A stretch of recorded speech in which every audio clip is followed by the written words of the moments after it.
Greetings in the name of Jesus Christ. Today's thought is from Hebrews chapter 10, verse 23, the second part of that verse. I will read the full verse first, then we are going to meditate the last part of that verse. Let us hold fast the confession of our hope without wavering, for he who promised is faithful. Yesterday we saw that let us hold fast the confession of our hope without wavering. But today, the last part of the verse says, for he who promised is faithful. How can we confess our hope without wavering? In what basis we can do like that?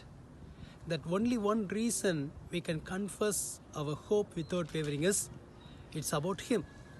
Because here Bible says, who he promised is faithful. He is faithful to fulfill his promises, so I can confess my hope without wavering.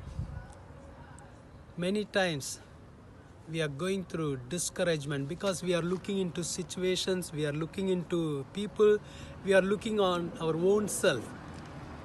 But Bible says even though we are not faithful, he is always faithful. He will never change in his promises. He will never change in his love. He will never change in his characters.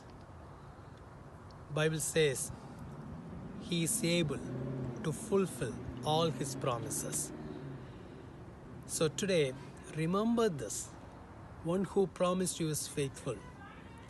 It will help you to go through the time of waiting with success.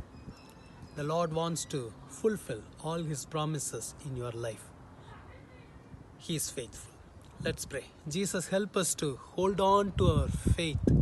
Help us to confess our hope without wavering. Help us to remember always that you are faithful in your promises. Lord Jesus, encourage your children. You will never change in your love. You will never change in your promises, oh God.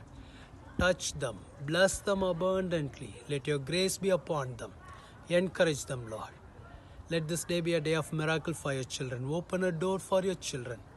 Who is praying for getting a job, open a door for them. Let them get a job. Who is praying for a miracle, let them receive that miracle. Remove every discouragement. I rebuke the spirit of depression in Jesus' name. Encourage your children. Be with them, bless them. In Jesus' name we pray. Amen. God bless you. The Lord will help you. Amen.